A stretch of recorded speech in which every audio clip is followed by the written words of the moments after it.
G20 declaration balanced, says Russia. ਇੱਕ ਪਾਸੇ ਤੁਸੀਂ ਸੈਂਕਸ਼ਨਸ ਲਾਈਆਂ ਹੋਈਆਂ ਨੇ ਕਿ ਵੀ ਤੁਸੀਂ ਯੂਰਪ ਵਾਲਿਆਂ ਨੂੰ ਕਿਹਾ ਵਪਾਰ ਵੀ ਨਾ ਕਰੋ, ਹਮਲਾਵਰ ਤੁਸੀਂ ਉਹਨੂੰ ਮੰਨ ਰਹੇ ਹੋ। ਇਧਰੋਂ ਤੁਸੀਂ ਯੂਕਰੇਨ ਨੂੰ ਹਥਿਆਰ ਵੀ ਦੇ ਰਹੇ ਹੋ ਜੀ, ਅਸੀਂ ਇਹ ਜਹਾਜ਼ ਵੀ ਦੇ ਦਿੱਤੇ, F-16 ਵੀ ਦੇ ਦਿੱਤੇ। ਪਰ ਜਿੱਥੇ ਤੁਹਾਡੀ ਆਲਮੋਸਟ 70% ਆਬਾਦੀ ਦੇ ਲੋਕ, ਇਕਨੋਮੀ ਦੇ ਲੋਕ ਇਕੱਠੇ ਹੁੰਦੇ ਨੇ, ਉੱਥੇ ਤੁਸੀਂ ਰੂਸ ਨੂੰ ਐਗਰੈਸਰ ਕਹਿਣ ਨੂੰ ਤਿਆਰ ਨਹੀਂ। ਸਾਲ 'ਚ ਜਿੰਨੇ ਜ਼ੁਲਮ ਹੋਏ ਨੇ ਉਸ ਤੋਂ ਬਾਅਦ ਤੁਸੀਂ ਇਸ 7 ਪਹਿਰੇ ਨੇ ਉਹਦੇ 'ਚ ਤੁਸੀਂ ਲੋਕਾਂ ਦੀ ਸਫਰਿੰਗ ਦੀ ਗੱਲ ਕਰ ਰਹੇ ਹੋ, ਰੂਸ ਨੂੰ ਐਗਰੈਸਰ ਕਹਿਣ ਨੂੰ ਤਿਆਰ ਨਹੀਂ। ਤੇ ਤੁਸੀਂ ਕਿਹੜੇ UN ਚਾਰਟ ਨੂੰ ਮੰਨਦੇ ਹੋ ਭਾਈ? ਤੁਸੀਂ ਤਾਂ ਫਰੀडम ਆਫ ਪ੍ਰੈਸ ਔਰ ਵਿਚਾਰਾਂ ਦੇ ਪ੍ਰਗਟਾਵੇ ਦੀ ਆਜ਼ਾਦੀ, ਹਿਊਮਨ ਰਾਈਟਸ ਦੇ ਮੁੱਦੇ ਦੇ ਉੱਤੇ ਤੁਸੀਂ ਤਾਂ ਸੈਲ ਆਊਟ ਕੀਤਾ ਜੀ। ਸੋ ਡਿਫੀਟ ਜਿਹੜੀ ਹੈ ਉਹ ਇਹਨਾਂ ਦੀ ਹੈ, ਰਸ਼ੀਆ ਚਾਈਨਾ ਦੀ ਵਿਕਟਰੀ ਹੈ। ने क्या मोस्ट वेलकम, जरूर गलियारा बनाओ, मिडल ईस्ट जाओ, यूरोप च जाओ, पर ये जियोपोलिटिकल टूल ना होए। बहुत वेलकम करते हैं G20 की स्टेटमेंट नूं, क्योंकि उन्हें साबित कर दिता है कि G20 सिर्फ इकोनॉमिक इशूज़ के उत्ते। सो विक्ट्री किहदी है? जे तुहाडे ह्यूमन राइट्स गायब है, यूक्रेन गायब है, फ्रीडम ऑफ प्रैस गायब है, फ्रीडम ऑफ एक्सप्रैशन गायब है, तो ये तो चाइना रूस की जित है।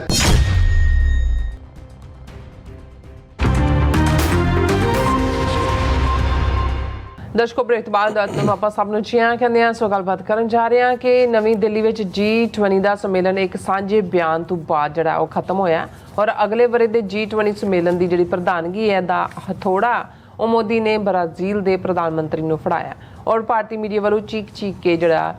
G20 ਨੂੰ ਭਾਰਤ ਦੀ ਕੂਟਨੀਤਿਕ ਜਿੱਤ ਵਜੋਂ ਜਿਹੜਾ ਉਹ ਦਰਸਾਇਆ ਜਾ ਰਿਹਾ। ਸੋ ਪਰ ਹਕੀਕਤ ਵਿੱਚ ਇਹ ਸੰਮੇਲਨ ਰੂਸ ਦੇ ਚੀਨ ਦੀ ਜਿਹੜੀ ਜਿੱਤ ਹੈ, ਕਿਉਂਕਿ ਯੂਕਰੇਨ ਦੇ ਮਾਮਲੇ ਵਿੱਚ ਰੂਸ ਨੂੰ ਹਮਲਾਵਰ ਨਹੀਂ ਦਰਸਾਇਆ ਗਿਆ। ਸੋ ਇਸ ਬਾਰੇ ਆਪਾਂ ਗੱਲਬਾਤ ਕਰਨ ਜਾ ਰਹੇ ਹਾਂ। ਸੋ ਅਸੀਂ ਚਾਹਾਂਗੇ ਕਿ ਤੁਸੀਂ ਇਸੇ ਤਰ੍ਹਾਂ ਬਣੇ ਰਹਿਣਾ, ਦੇਖਣ ਸੁਣਨ ਲਈ, ਲਿਖਣ ਲਈ ਤੁਹਾਡਾ ਸਭ ਦਾ ਬਹੁਤ ਬਹੁਤ ਧੰਨਵਾਦ ਜੀ। ਰਾਜ ਸਾਹਿਬ ਕੀ ਕਹਿਣਾ ਚਾਹੋਗੇ? ਦੇਖੋ, ਮੈਨੂੰ ਅਗੇਨ ਇੱਕ ਪ੍ਰੋਮੀਨੈਂਟ ਡਾਇਰੈਕਟਰ ਹੈਲਥ ਰਹੇ ਪੰਜਾਬ ਦੇ,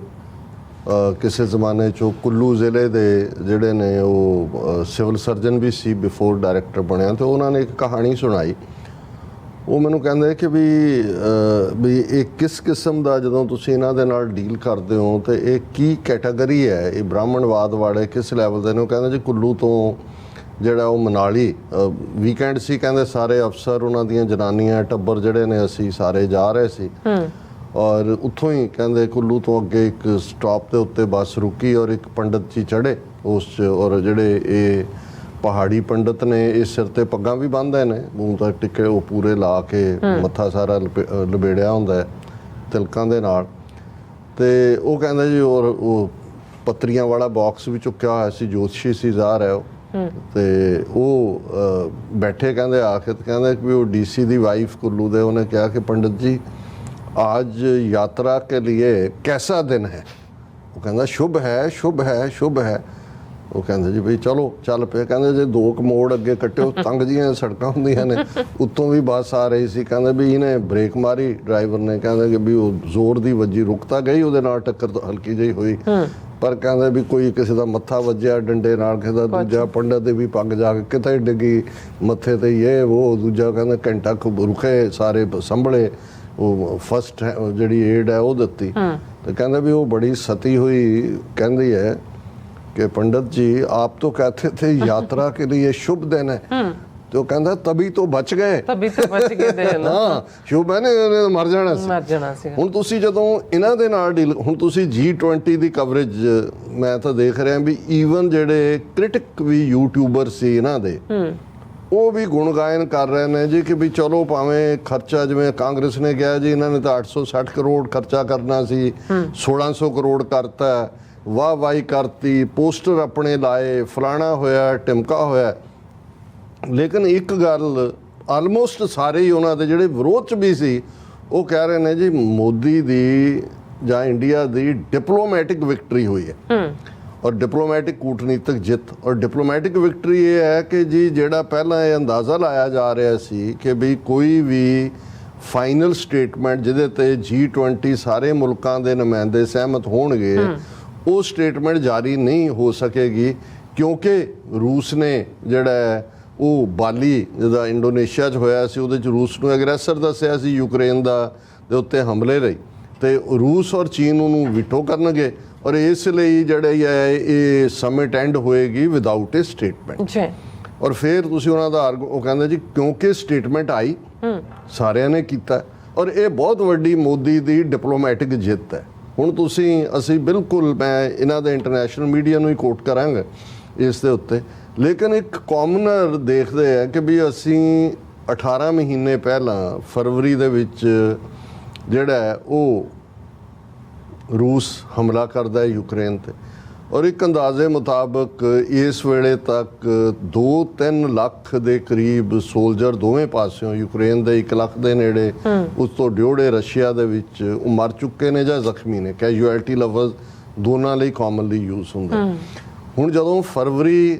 ਪਿਛਲੇ ਸਾਲ 2022 ਦੇ ਵਿੱਚ ਇਹ ਹਮਲਾ ਹੋਇਆ ਔਰ ਉਸ ਤੋਂ ਬਾਅਦ ਜਿਹੜੀ ਬਾਲੀ ਇੰਡੋਨੇਸ਼ੀਆ ਦੇ ਵਿੱਚ G20 ਮੀਟ ਹੋਈ, ਉਹਦੇ 'ਚ ਰੂਸ ਨੂੰ ਹਮਲਾਵਰ ਜਿਹੜਾ ਯੂਕਰੇਨ ਦੇ ਉੱਤੇ ਦੱਸ ਕੇ ਕੰਡੈਮ ਕੀਤਾ ਗਿਆ ਸੀ। ਉਸ ਦੇ ਉੱਤੇ ਜਿਹੜਾ ਉਹਨਾਂ ਨੇ ਸਭ ਨੇ ਦਸਤਖਤ ਕੀਤੇ ਸੀ। ਔਰ ਕੱਲਾ ਇਹੀ ਨਹੀਂ, ਈਵਨ ਜਿਹੜੀ ਬਾਲੀ ਦੀ G20 ਮੀਟ ਸੀ ਉਸ ਨੂੰ ਯੂਕਰੇਨ ਦੇ ਪ੍ਰੈਜ਼ੀਡੈਂਟ ਜ਼ੈਲੈਂਸਕੀ ਨੇ ਜਿਹੜਾ ਉਹ ਐਡਰੈਸ ਵੀ ਕੀਤਾ ਸੀ ਉਸ ਰਾਹੀਂ, ਵੀਡੀਓ ਲਿੰਕ ਰਾਹੀਂ। ਹੁਣ ਇਹ ਦੇਖਿਆ ਜਾ ਰਿਹਾ ਸੀ ਕਿ ਵੀ ਦਿੱਲੀ ਮੀਟ ਦੇ ਵਿੱਚ, ਜਿੱਥੇ ਹੁਣ ਇਸ 1 ਸਾਲ ਦੇ ਪੀਰੀਅਡ ਯੂਕਰੇਨ ਤੇ ਬਹੁਤ ਜ਼ੁਲਮ ਹੋਏ ਨੇ, ਅੱਜ UN ਦੀ ਜਿਹੜੀ ਨਿਊਕਲੀਅਰ ਕਮੇਟੀ ਹੈ ਉਹਨਾਂ ਨੇ ਕਿਹਾ ਵੀ ਜਿੱਥੇ ਨਿਊਕਲੀਅਰ ਸਾਈਟ ਹੈ ਉਹਦੇ ਨੇੜੇ ਜੰਗ ਜਾ ਰਹੀ ਹੈ ਔਰ ਕਿਸੇ ਵੇਲੇ ਵੀ ਇਹ ਨਿਊਕਲੀਅਰ ਐਕਸੀਡੈਂਟ ਹੋ ਸਕਦਾ ਹੈ। ਹੁਣ ਜਿੱਤ ਤਾਂ ਹੁੰਦੀ ਹੈ ਕਿ ਜਿੱਥੇ ਬਾਲੀ ਡੈਕਲੇਰੇਸ਼ਨ ਰੁਕੀ ਸੀ ਯੂਕਰੇਨ ਦੇ ਮੁੱਦੇ ਦੇ ਉੱਤੇ, ਕਿਉਂਕਿ ਇਸ ਵਾਰ ਨਾ ਤਾਂ ਜ਼ੈਲੈਂਸਕੀ ਨੂੰ ਬੋਲਣ ਦਿੱਤਾ ਗਿਆ, ਉਹਨੂੰ ਕੋਈ ਲਿੰਕ ਰਾਹੀਂ ਲਿਆ ਨਹੀਂ ਗਿਆ, ਔਰ ਜਿਹੜੀ ਸਟੇਟਮੈਂਟ ਕਾਮਨ G20 ਮੁਲਕਾਂ ਦੀ ਆਈ ਉਹਦੇ 'ਚ 7 ਪੈਰੇ ਜਿਹੜੇ ਨੇ, 7 ਪੈਰਾਗ੍ਰਾਫ ਉਹ ਯੂਕਰੇਨ ਦੇ ਉੱਤੇ ਨੇ ਕਿ ਜੀ ਲੋਕ ਬੜੇ ਸਫਰ ਕਰ ਰਹੇ ਨੇ, ਇੱਧਰ ਵੀ ਕਰ ਰਹੇ ਨੇ, ਉੱਧਰ ਵੀ ਕਰ ਰਹੇ ਨੇ, ਪਰ ਰੂਸ ਦਾ ਨਾਂ ਨਹੀਂ ਹੈ ਕਿ ਰੂਸ ਦੀ ਕੰਡੈਮਨੇਸ਼ਨ ਨਹੀਂ ਹੈ। ਇਹ ਇਵੇਂ ਹੀ ਹੈ, ਤੁਸੀਂ ਕਹੀ ਜਾਓ ਜੀ ਕਾਕਾ ਸੋਹਣਾ ਬੜਾ ਹੈ, ਲੰਬਾ ਬੜਾ ਹੈ, ਗੋਰਾ ਬੜਾ ਹੈ, ਬਹੁਤ ਵਧੀਆ, ਕਮਾਊ ਵੀ ਬੜਾ ਹੈ, ਉਹ ਕੋ ਨਾਂ ਤਾਂ ਦੱਸੋ ਕਾਕੇ ਦਾ। ਉਹ ਕਹੇ ਜੀ ਨਹੀਂ ਇਹ ਨਹੀਂ ਅਸੀਂ, ਪਰ ਇਹ ਵੀ ਹੈ ਉਹ ਵੀ ਹੈ। ਹੁਣ ਇਸ ਮਾਮਲੇ ਦੇ ਵਿੱਚ ਅਸੀਂ ਸਮਝਦੇ ਹਾਂ ਵੀ ਇਹ ਔਰ ਰੂਸ ਚੀਨ ਨੇ ਕਿਉਂ ਖੁਸ਼ੀ ਦਾ ਪ੍ਰਗਟਾਵਾ ਕੀਤਾ, ਜਾਂ ਰਸ਼ੀਆ ਦੀ ਜਦੋਂ ਤੁਸੀਂ ਸਟੇਟਮੈਂਟ ਦੇਖਦੇ ਹੋ ਔਰ ਉਹਨਾਂ ਨੇ ਵੀ ਇਸ ਨੂੰ ਵੈਲਕਮ ਕੀਤਾ, ਚਾਈਨਾ ਨੇ ਤਾਂ ਕੀਤਾ ਹੀ ਕੀਤਾ। ਚਾਈਨਾ ਨੇ ਕਿਹਾ ਵੀ ਬਿਲਕੁਲ ਇਹ ਠੀਕ ਹੋਇਆ। ਹੁਣ ਜਿਵੇਂ G20 declaration balanced says Russia, ਉਹਨਾਂ ਨੇ ਕਿਹਾ ਜੀ ਇਹ ਬਹੁਤ ਬੈਲੈਂਸ ਸਟੇਟਮੈਂਟ ਹੈ। ਹੁਣ ਜੇ ਹਮਲਾਵਰ ਨੂੰ ਤੁਸੀਂ ਹਮਲਾਵਰ ਹੀ ਨਹੀਂ, ਡਿਫੀਟ ਤਾਂ ਤੁਹਾਡੀ ਹੈ, ਅਮਰੀਕਾ ਔਰ ਵੈਸਟਰਨ ਕੰਟਰੀਜ਼ ਦੀ ਹੈ। ਵੀ ਇੱਕ ਪਾਸੇ ਤੁਸੀਂ ਸੈਂਕਸ਼ਨਸ ਲਾਈਆਂ ਹੋਈਆਂ ਨੇ ਕਿ ਵੀ ਤੁਸੀਂ ਯੂਰਪ ਵਾਲਿਆਂ ਨੂੰ ਕਿਹਾ ਵਪਾਰ ਵੀ ਨਾ ਕਰੋ, ਹਮਲਾਵਰ ਤੁਸੀਂ ਉਹਨੂੰ ਮੰਨ ਰਹੇ ਹੋ, ਇਧਰੋਂ ਤੁਸੀਂ ਯੂਕਰੇਨ ਨੂੰ ਹਥਿਆਰ ਵੀ ਦੇ ਰਹੇ ਹੋ ਜੀ, ਅਸੀਂ ਇਹ ਜਹਾਜ਼ ਵੀ ਦੇ ਦਿੱਤੇ, F-16 ਵੀ ਦੇ ਦਿੱਤੇ, ਮਿਊਨੀਸ਼ਨ ਵੀ ਦੇ ਦਿੱਤਾ, ਫਲਾਣੇ ਵੀ ਦੇ ਦਿੱਤਾ, ਢਿਮਕੇ ਵੀ ਦੇ ਦਿੱਤੇ। ਪਰ ਜਿੱਥੇ ਤੁਹਾਡੀ ਆਲਮੋਸਟ 70% ਆਬਾਦੀ ਦੇ ਲੋਕ, ਇਕਨੋਮੀ ਦੇ ਲੋਕ ਇਕੱਠੇ ਹੁੰਦੇ ਨੇ, ਉੱਥੇ ਤੁਸੀਂ ਰੂਸ ਨੂੰ ਐਗਰੈਸਰ ਕਹਿਣ ਨੂੰ ਤਿਆਰ ਨਹੀਂ। ਸੋ ਇਹ ਵਿਕਟਰੀ ਚੀਨ, ਕਿਉਂਕਿ ਯੂਕਰੇਨ ਦੇ ਮੁੱਦੇ ਤੇ ਚੀਨ ਮਦਦ ਕਰਦਾ ਹੈ, ਰੂਸ ਨੂੰ ਹਥਿਆਰ ਵੀ ਦੇ ਰਿਹਾ ਹੈ, ਰੂਸ ਦੇ ਨਾਲ ਵੀ ਖੜਾ ਹੈ। ਸੋ ਹੁਣ ਜਿਹਨੂੰ ਇਹਨਾਂ ਦੀ ਡਿਫੀਟ, ਔਰ ਮੈਨੂੰ ਇਹ ਪਹਿਲਾਂ ਹੀ ਨਜ਼ਰ ਆ ਗਿਆ ਸੀ ਵੀ ਇਹ ਇਵੇਂ, ਜਦੋਂ ਬਾਈਡਨ ਨੇ ਜਾਣ ਤੋਂ ਪਹਿਲਾਂ ਵਾਈਟ ਹਾਊਸ ਕਿਹਾ ਸੀ ਕਿ ਜੀ ਅਸੀਂ G20 ਨੂੰ ਫੇਲ ਨਹੀਂ ਹੋਣ ਦਿਆਂਗੇ, ਹਾਂਜੀ, ਅਸੀਂ ਜਿਹੜਾ ਉਹ ਬਿਲਕੁਲ ਮੋਦੀ ਦੀ ਇੰਡੀਆ ਦੀ ਸਕਸੈਸ। ਔਰ ਦੂਜਾ ਮੈਨੂੰ ਉਦੋਂ ਹੀ ਸੀ ਕਿ ਵੀ ਇਹਨਾਂ ਨੇ ਯੂਕਰੇਨ ਵਾਲਿਆਂ ਨੂੰ ਡਿਚ ਕਰਤਾ ਔਰ ਯੂਕਰੇਨ ਫਿਊਮ ਕਰ ਰਿਹਾ ਵਿਚਾਰੇ। ਉਹਨਾਂ ਨੇ ਕਿ ਵੀ ਸਾਨੂੰ ਤੁਸੀਂ ਇਹਦੇ 'ਚ ਧੱਕਿਆ। ਹੁਣ ਸਾਲ 'ਚ ਜਿੰਨੇ ਜ਼ੁਲਮ ਹੋਏ ਨੇ ਉਸ ਤੋਂ ਬਾਅਦ ਤੁਸੀਂ ਇਸ 7 ਪਹਿਰੇ ਨੇ ਉਹਦੇ 'ਚ ਤੁਸੀਂ ਲੋਕਾਂ ਦੀ ਸਫਰਿੰਗ ਦੀ ਗੱਲ ਕਰ ਰਹੇ ਹੋ, ਰੂਸ ਨੂੰ ਐਗਰੈਸਰ ਕਹਿਣ ਨੂੰ ਤਿਆਰ ਨਹੀਂ। ਤੇ ਤੁਸੀਂ ਕਿਹੜੇ UN ਚਾਰਟਰ ਨੂੰ ਮੰਨਦੇ ਹੋ ਭਾਈ? UN ਚਾਰਟਰ 'ਚ ਤਾਂ ਜਦੋਂ ਤੁਸੀਂ ਸੋਵਰਨਿਟੀ ਦੀ ਗੱਲ ਕਰਦੇ ਹੋ ਔਰ ਦੂਸਰੇ ਦੀ ਗੱਲ ਕਰਦੇ ਹੋ। ਔਰ ਇਸੇ ਤਰ੍ਹਾਂ ਜੇ ਅਸੀਂ ਅਮਰੀਕਾ ਦੇ ਹਵਾਲੇ ਨਾਲ ਦੇਖੀਏ ਕਿ ਵੀ ਤੁਸੀਂ ਆਪਣੇ ਆਪ ਨੂੰ ਬੀਕਨ ਆਫ ਡੈਮੋਕ੍ਰੇਸੀ, ਝੰਡਾ ਬਰਦਾਰ ਕਹਿੰਦੇ ਹੋ, ਤੁਹਾਡੇ ਪ੍ਰੈਜ਼ੀਡੈਂਟ ਨੂੰ ਵੀ ਆਪਣੇ ਮੀਡੀਆ ਨਾਲ ਵੀ ਗੱਲ ਨਹੀਂ ਕਰਨ। ਇੱਕ ਤਾਂ ਹੁੰਦਾ ਹੈ ਕਿ ਜੀ ਮੋਦੀ ਔਰ ਬਾਈਡਨ ਦੀ ਮੀਟਿੰਗ ਦੀ ਪ੍ਰੈਸ ਕਾਨਫਰੰਸ ਕਵਰੇਜ, ਇੱਕ ਬਾਈਡਨ ਨਾਲ ਵੀ ਨਾ ਫੋਟੋਆਂ ਉਹਨਾਂ ਨੇ ਰਿਲੀਜ਼। ਸੋ ਤੁਸੀਂ ਤਾਂ ਫਰੀडम ਆਫ ਪ੍ਰੈਸ ਔਰ ਵਿਚਾਰਾਂ ਦੇ ਪ੍ਰਗਟਾਵੇ ਦੀ ਆਜ਼ਾਦੀ, ਹਿਊਮਨ ਰਾਈਟਸ ਦੇ ਮੁੱਦੇ ਦੇ ਉੱਤੇ ਤੁਸੀਂ ਤਾਂ ਸੈਲ ਆਊਟ ਕੀਤਾ ਹੈ। ਜੀ ਸੋ ਡਿਫੀਟ ਜਿਹੜੀ ਹੈ ਉਹ ਇਹਨਾਂ ਦੀ ਹੈ, ਰਸ਼ੀਆ ਚਾਈਨਾ ਦੀ ਵਿਕਟਰੀ ਹੈ, ਜਾਂ ਯੂਕਰੇਨ ਵਾਲੇ ਜਿਹੜੇ ਵਿਚਾਰੇ ਸਾਡੇ ਵਾਂਗ ਹਿਊਮਨ ਰਾਈਟ ਕਰਕੇ ਬਲਦੀ ਦੇ ਬੂਥੇ 'ਚ ਉਹਨਾਂ ਨੂੰ ਸੁੱਟਿਆ ਹੋਇਆ। ਔਰ ਜਿੰਨੀਆਂ ਸਟੇਟਮੈਂਟਾਂ ਇਸ ਦੇ ਉੱਤੇ, ਹੁਣ ਜਿਵੇਂ ਰਸ਼ੀਆ ਨੇ ਇਹਨੂੰ ਬੈਲੈਂਸਡ ਕੀਤਾ, ਔਰ ਹੁਣ ਇਹਨਾਂ ਨੇ ਚੀਨ ਦੀ one belt one road initiative ਦੇ ਥੱਲੇ ਇਹਨਾਂ ਨੇ ਕਿਹਾ ਜੀ ਅਸੀਂ ਇੱਕ ਗਲਿਆਰਾ ਬਣਾ ਰਹੇ ਹਾਂ। ਗਲਿਆਰਾ ਇੰਡੀਆ, ਸੈਂਟਰਲ ਏਸ਼ੀਆ, ਯੂਰਪ ਨੂੰ ਲਿੰਕ ਕਰੇਗਾ। ਉਹਨੂੰ ਵੀ ਬੜਾ ਵੈਲਕਮ ਕਰ ਰਹੇ ਨੇ ਜੀ, ਗਲਿਆਰਾ ਬਣ ਜਾਏ। ਇਜ਼ਰਾਈਲ ਨੇ ਵੀ ਕਹਿ ਦਿੱਤਾ ਬਹੁਤ ਵਧੀਆ, ਦੂਜਾ ਵੀ ਕਹਿ ਦਿੱਤਾ। ਬਣਾਉਣਾ ਕਿੱਥੋਂ ਹੈ ਤੁਸੀਂ, ਕਿਹੜੇ ਲੈਵਲ? ਸਿਰਫ ਕਿਉਂਕਿ ਵਨ ਬੈਲਟ ਵਨ ਰੋਡ ਦਾ ਅਕਤੂਬਰ ਦੇ ਵਿੱਚ ਬੀਜਿੰਗ ਦੇ ਵਿੱਚ ਮੀਟਿੰਗ ਹੋ ਰਹੀ ਹੈ, ਰਸ਼ੀਆ ਨੇ ਆਲਰੇਡੀ ਕਿਹਾ ਵੀ ਉਹਨੇ ਉਹਦੇ 'ਚ ਜਾਣਾ ਹੈ। ਸੋ ਉਹਨੂੰ ਕਾਊਂਟਰ ਕਰਨ ਲਈ, ਜਿਹਦੇ ਲਈ ਆਲਰੇਡੀ 120 ਦੇ ਕਰੀਬ ਮੁਲਕ ਜਿਹੜੇ ਨੇ ਉਹਦਾ ਹਿੱਸਾ ਨੇ, ਔਰ ਇਹ ਉਹਦੇ ਬਰਾਬਰ ਜੀ ਗਲਿਆਰਾ, ਜਿਵੇਂ ਅਸੀਂ ਕਿਹਾ ਵੀ ਭਾਰਤ ਨੂੰ ਜਿਹੜਾ ਉਹ ਇਹਨਾਂ ਨੇ ਉਹ ਬਣਾ ਕੇ ਉਹਨਾਂ ਨੂੰ ਪਾਲ ਰਹੇ ਨੇ ਬੱਕਰੇ ਨੂੰ, ਹਾਂਜੀ। ਮੁੜ ਕੇ ਬੱਕਰੇ ਦਾ ਅਸਰ ਕੀ ਹੋਣਾ ਇਹ ਤਾਂ ਬਾਅਦ ਦੀ ਗੱਲ ਹੈ। ਔਰ ਇਹ ਜਿਹੜਾ ਚਾਈਨਾ ਨੇ ਇਸ ਦੇ ਉੱਤੇ ਤਸੱਲੀ ਦਾ ਇਜ਼ਹਾਰ ਕੀਤਾ। ਵਿਕਟਰੀ ਇੰਡੀਆ ਦੀ ਕਿਵੇਂ ਹੋਈ? ਹੁਣ ਜੇ ਚੀਨ ਨੇ ਇਸ ਤੋਂ ਠੀਕ ਪਹਿਲਾਂ ਮੈਪ ਜਾਰੀ ਕਰਕੇ ਅਰੁਣਾਚਲ ਔਰ ਅਕਸਾਈ ਚਿਨ ਨੂੰ ਆਪਣਾ ਦਿਖਾਇਆ, ਔਰ ਇਸ ਮੁੱਦੇ ਦੇ ਉੱਤੇ China New Delhi declaration reaffirms G20 is a body for economic issues, not geopolitics. China. Beijing welcomes India, Middle East, Europe Economical Corridor Initiative, but says should not become geopolitical tool. ਇਹ ਹੈ ਮੈਚਿਓਰ ਡਿਪਲੋਮੇਸੀ। ਚੀਨ ਨੇ ਕਿਹਾ most welcome, ਜ਼ਰੂਰ ਗਲਿਆਰਾ ਬਣਾਓ, middle East ਜਾਓ, Europe 'ਚ ਜਾਓ, ਪਰ ਇਹ ਜੀਓਪੋਲੀਟੀਕਲ ਟੂਲ ਨਾ ਹੋਏ।